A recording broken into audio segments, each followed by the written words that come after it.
আল্লাহ রাব্বুল আলামিনই প্রথম, আল্লাহ পাকই শেষ। আল্লাহ পাক প্রকাশ্য, আল্লাহ পাক গোপন।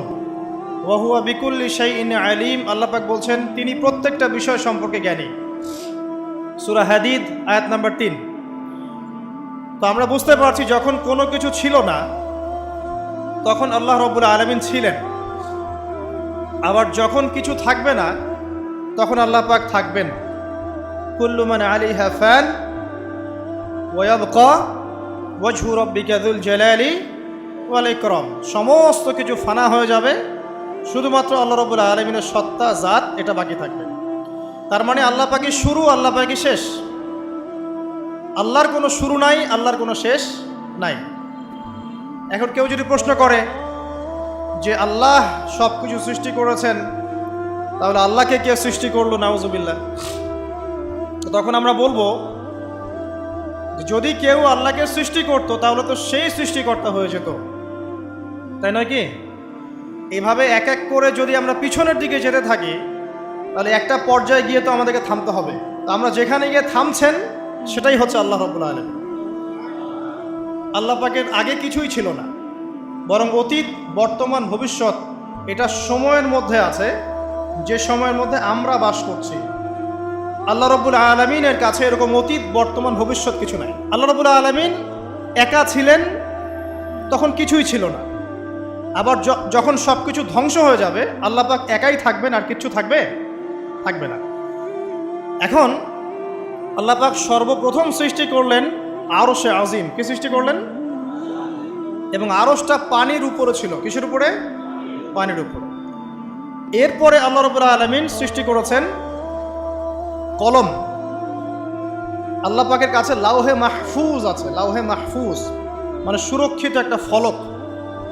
এখানে আল্লাহ পাক কলমকে বললেন লিখো। কলম বলল যে মাযা আকতুব, আমি কি লিখবো হে আল্লাহ? আল্লাহ পাক বললেন কিয়ামত পর্যন্ত যা যা হবে, শেষ দিন পর্যন্ত যা কিছু ঘটবে লিখে ফেলো। কলম লিখে ফেলেছে কিয়ামত পর্যন্ত কি কি হবে। অতএব আপনার রিজিক নিয়ে এত টেনশন করার কোনো দরকার নেই। বিয়ে শাদী হচ্ছে না, এই জন্য কবরে গিয়ে মানত করার কোনো দরকার নেই। সময় মতো হবে ইনশাল্লাহ। যখন রিজিক তাকদিরে লেখা আছে সময় মতো ইনশাল্লাহ হবেই। তাকদিরের বাইরে কিচ্ছু হবে না। তো আল্লাহ পাক তাকদির লিখে ফেললেন। এমনকি লাউহে মাহফুজে কোরআনও লিপিবদ্ধ আছে। সূরা বুরুজ পড়েন নাই? বাল হুয়া কুরআনুম মাজিদ ফি লাউহিম মাহফুজ। লাউহে মাহফুজ থেকে কোরআন মাজিদ নাজিল করা হয়েছে প্রথম আসমানে। এরপর প্রথম আসমান থেকে আস্তে আস্তে ধাপে ধাপে বিভিন্ন ঘটনার পালাক্রমে রাসূলুল্লাহ সাল্লাল্লাহু আলাইহি ওয়াসাল্লামের কলবের মধ্যে জিবরাইল আলাইহিস সালামের মারফতে ওহী করা হয়েছে। এই হলো কোরআন, যেটা নাজিল হতে সময় লেগেছে 23 বছর। তো লাউহে মাহফুজ আল্লাহ রাব্বুল আলামিন সব লিখে ফেললেন। এভাবে 6 দিন, আল্লাহ পাকের হিসেবে 6 দিন কত লম্বা আল্লাহ ভালো জানেন। 6 দিনে আল্লাহ রাব্বুল আলামিন এরপর সৃষ্টি করলেন পুরো মহাবিশ্ব। পুরো মহাবিশ্ব বলতে আমি শুধু পৃথিবীর সৌরজগৎ বোঝাচ্ছি না।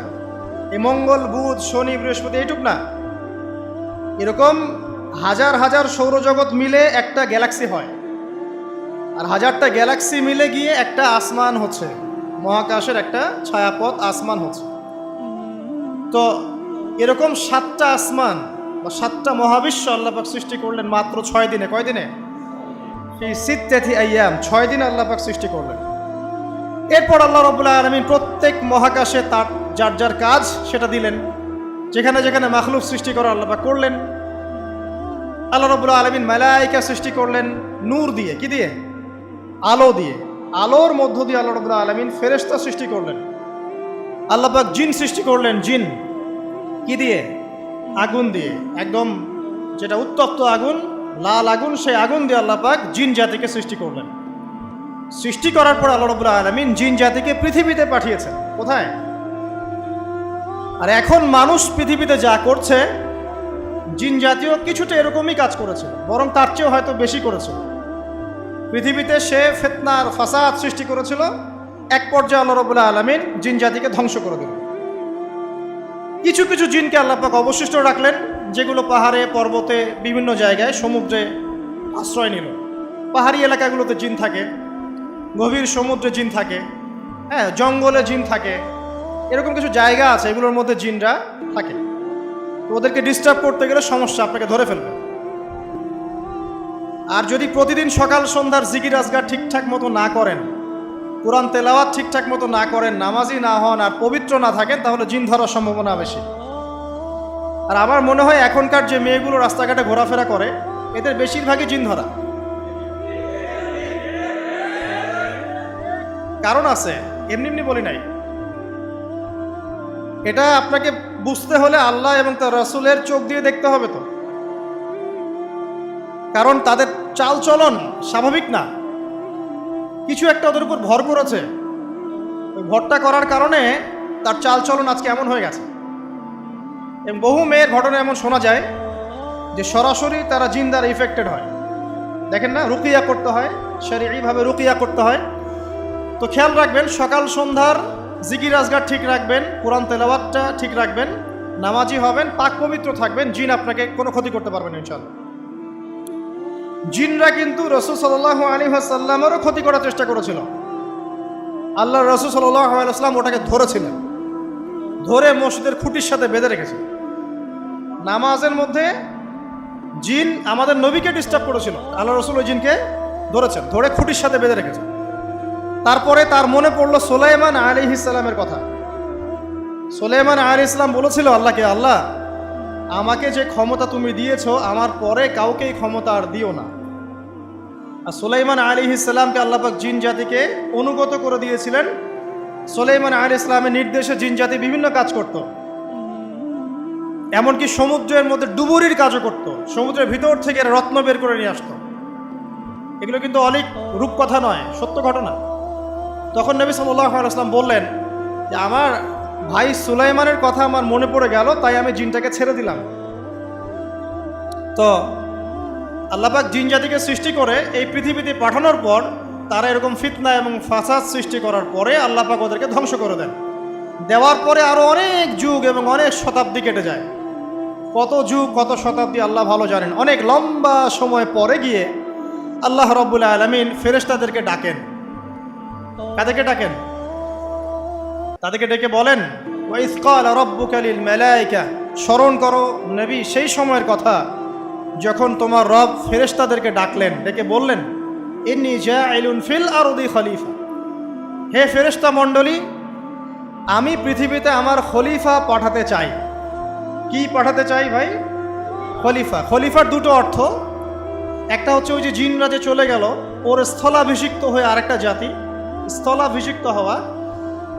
আরেকটা ব্যাখ্যা হচ্ছে খলিফা শব্দের মানে হচ্ছে যে ব্যক্তি আল্লাহ পাকের বিধান অনুযায়ী পৃথিবীতে বিচার ফয়সালা করে, সে আল্লাহর খলিফা।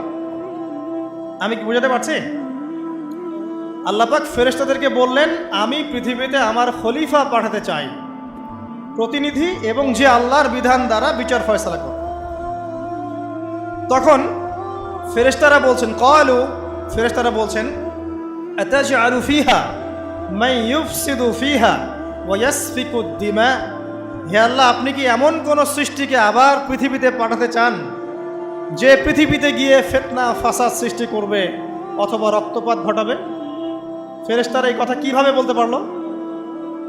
হ্যাঁ, জিন জাতির অভিজ্ঞতার আলোকে। ঠিক আছে? তখন আল্লাহ পাক বলছেন, ইন্নী আ'লামু মা লা তা'লামুন, দেখো আমি যা জানি তোমরা তা জানো না।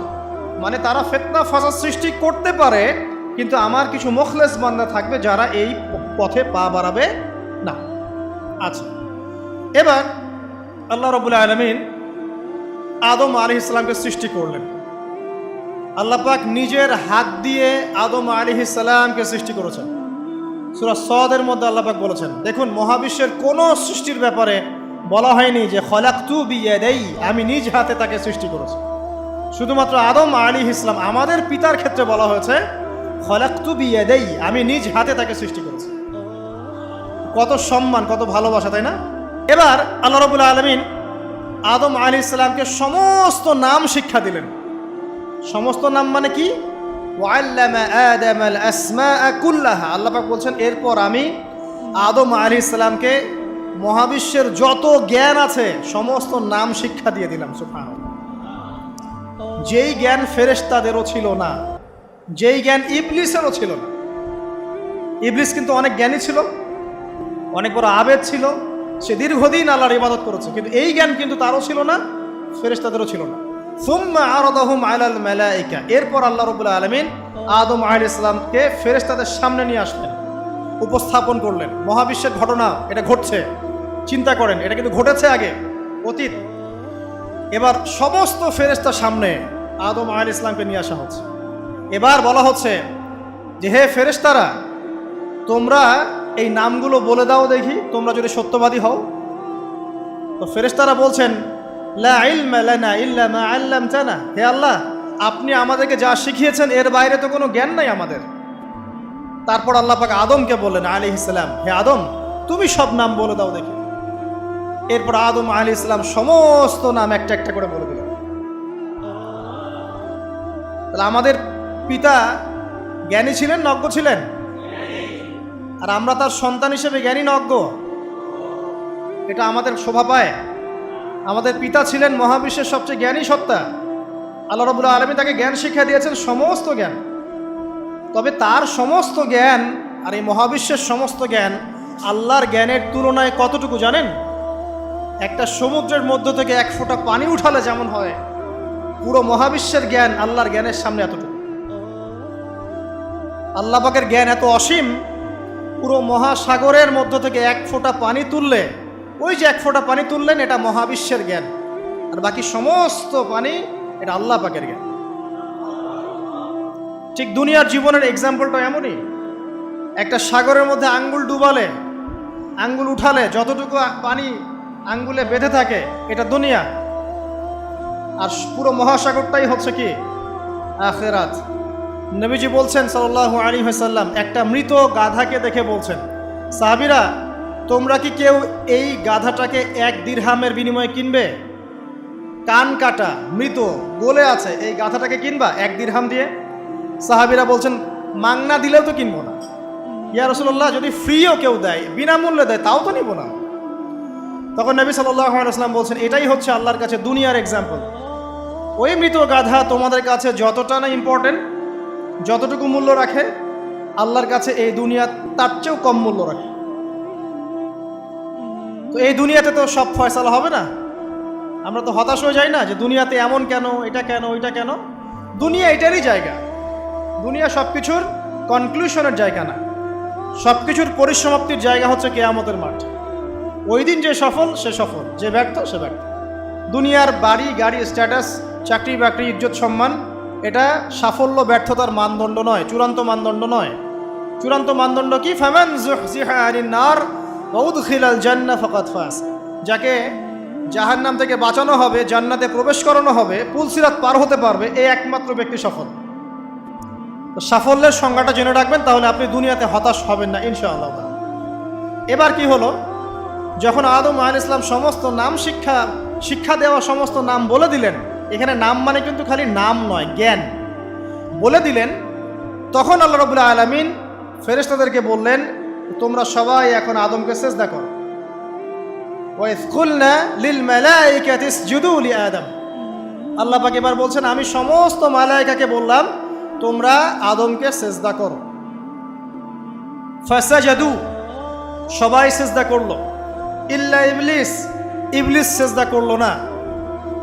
কেন করলে না? ইবলিসকে বলা হচ্ছে, ইয়া ইবলিস মা মানাকা আল্লা তাসজুদা ইয আমারতুক, তোমাকে কে নিষেধ করলো সিজদা করতে ওই আদমকে যাকে আমি আদেশ করেছি? কে নিষেধ করলো? তখন ইবলিস বলছে, খলাকতানি মিন নার ওয়া খলাকতাহু মিন তিন, আমাকে সৃষ্টি করেছেন আগুন দিয়ে আর আদমকে সৃষ্টি করেছেন মাটি দিয়ে, আমি কিভাবে তাকে সিজদা করতে পারি? ইবলিস বলতে চাইলো যে আপনি যে বলছেন আদমকে সিজদা করো, আদম তো মাটির তৈরি, আমি তো আগুনের তৈরি, তাহলে আপনি ভুল বলছেন। নাউজুবিল্লাহ। আগুন কেন মাটির সামনে নত হবে? মাটি আগুনের সামনে নত হওয়া উচিত। তার কেয়াস হচ্ছে এমন, কেয়াস মানে কি? তার এটা কি?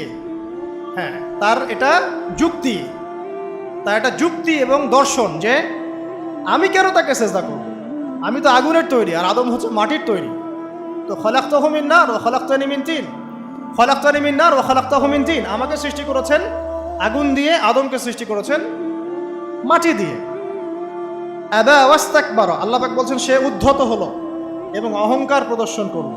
আর আল্লাহ পাক অনেক কিছু মাফ করে দেন, কিছু কিছু বিষয় আল্লাহ পাক মোটেই পছন্দ করেন। তার মধ্যে একটা হচ্ছে অহংকার, তার মধ্যে একটা হচ্ছে শিরক, তার মধ্যে একটা হচ্ছে অন্যের হক নষ্ট করা, তার মধ্যে একটা হচ্ছে আদম সন্তানকে হত্যা করা, তার মধ্যে একটা হচ্ছে বৃদ্ধ বয়সে ব্যভিচার করা, তার মধ্যে একটা হচ্ছে মুরতাদ হয়ে যাওয়া। ওই যে খ্রিস্টান হয়ে যাচ্ছেন না, খালি মরেন তারপর বুঝবেন, খালি মালাকুল মউত আসুক তারপর বুঝবেন। আল্লাহ রাব্বুল আলামিন বলছেন তার রাসূলের মাধ্যমে, কেউ যদি সাক্ষ্য দেয় আল্লাহ ছাড়া কোনো মাবুদ নাই, মুহাম্মদ সাল্লাল্লাহু আলাইহি ওয়াসাল্লাম শেষ নবী, ঈসা ইবনে মারইয়াম আল্লাহর প্রেরিত নবী, আল্লাহর পুত্র নন, জান্নাত সত্য এবং জাহান্নাম সত্য, এই পাঁচটা বিষয় যদি কেউ সাক্ষ্য দেয় ইনশাআল্লাহ সে জান্নাতে যাবে, তার আমল যেমনই হোক না কেন।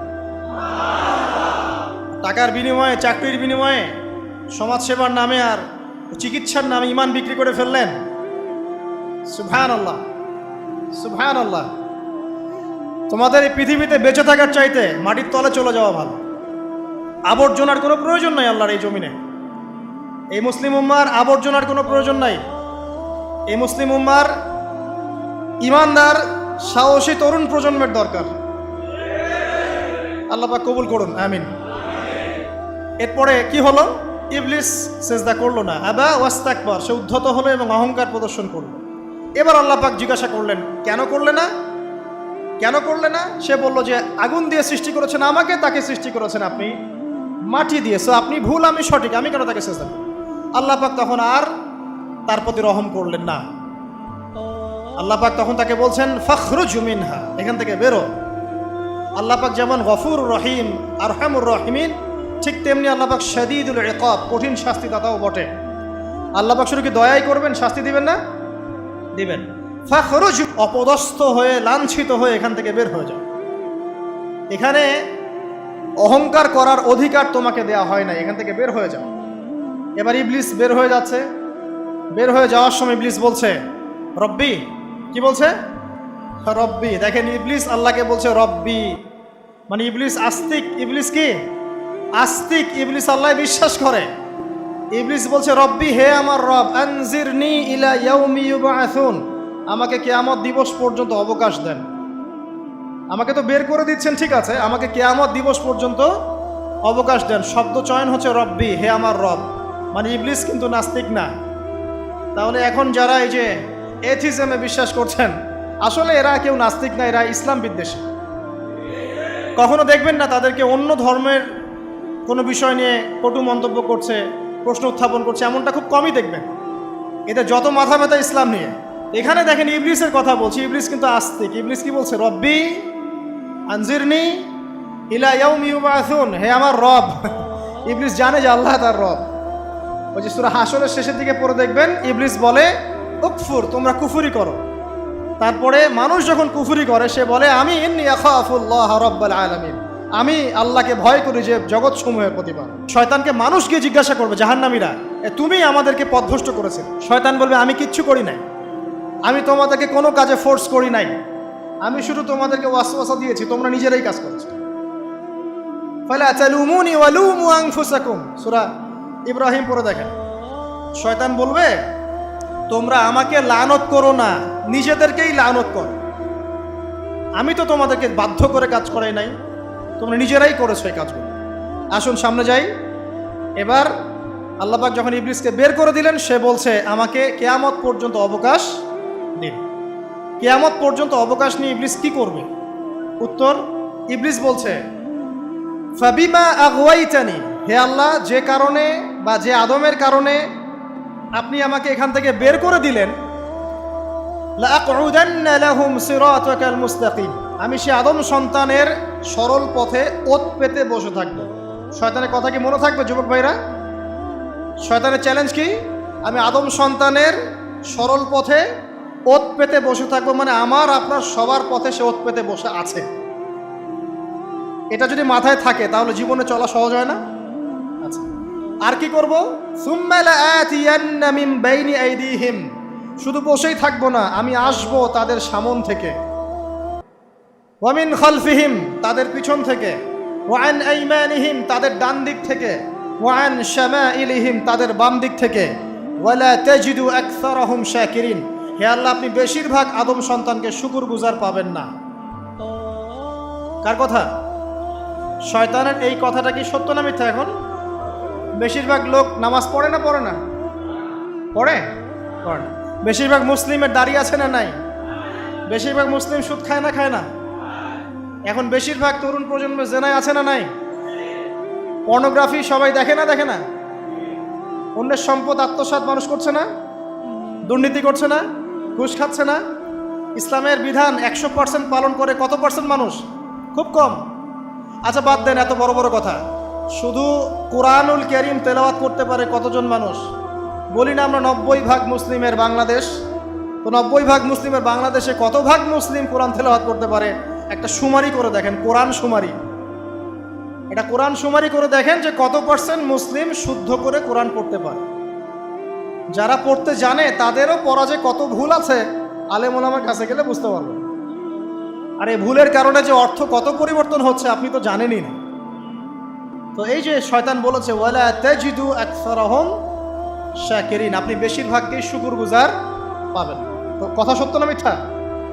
দেখেন, ও কিন্তু তার মিশনের মধ্যে ঠিকই আছে। কথা যে সত্য তার প্রমাণ সহিহ বুখারীর একটা হাদিস, যেটা 4 বার এসেছে বুখারীর মধ্যে, যে আদম আলাইহিস সালামকে ডাকা হবে কিয়ামতের মাঠে, ডেকে বলা হবে তোমার সন্তানদের মধ্য থেকে জাহান্নামীদেরকে আলাদা করে দাও। আদম আলাইহিস সালাম বলবেন কতজনকে আলাদা করে দিব? আল্লাহ পাক